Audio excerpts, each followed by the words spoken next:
Alright, real talk. So last night I am with my wife. I go to Bunnings Warehouse, like last minute late night trip. It's like, I don't know, 8:30 at night. We pull into the car park, and there's this lady. She's pushing a trolley, and I'm trying to find a spot to park, and I'm trying to park as close to the doors as possible. She happens to be kind of near those doors, and she kind of turns the trolley into the parking bay that I was considering parking in. And then I'm just like, oh, she must be parked right there. But then she goes through it. So like from that parking bay through to another one, and I'm like, oh, that's a random way to walk. And then I'm thinking, okay, so that one's her car. Nope. She then turns around, basically chucks a U-turn with her trolley and walks a different way.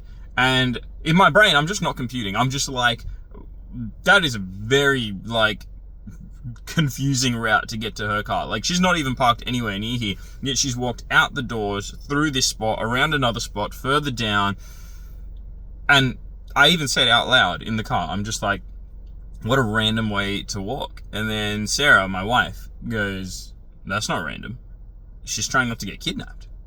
And this like, what moment hits? And like, I just kind of went silent for a second, because I'm like, in my mind, I'm looking around that car park for threats, for danger, for, you know, anyone that might be that person that would make her feel that way. And in my mind, I'm thinking, there's no one here. There's no one else really in the car park. There's a few parked cars, but there's no one else around that you can see. And then I'm like, except me.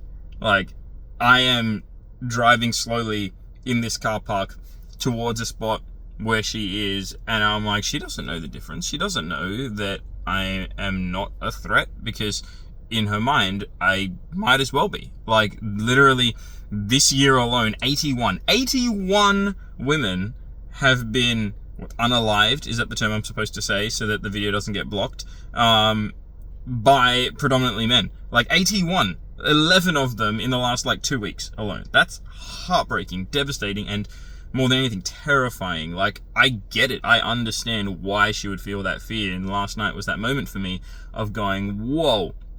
Like, I caused that inherently just from existing and being in that mode. But what could I have done is the real question. Because does that mean I can't go to Bunnings? No, of course not. But what I could have done is been more mindful of that moment. And when I saw her there, regardless of if that spot is closer to the door and that's more convenient for me, I should have just gone somewhere else. I literally could have and should have turned down a different lane and parked in a different spot, so that this young lady wouldn't have to feel that heightened anxiety of, is this the moment for me? Am I about to be number 12 in the last 2 weeks? Which, again, just think of that for a second.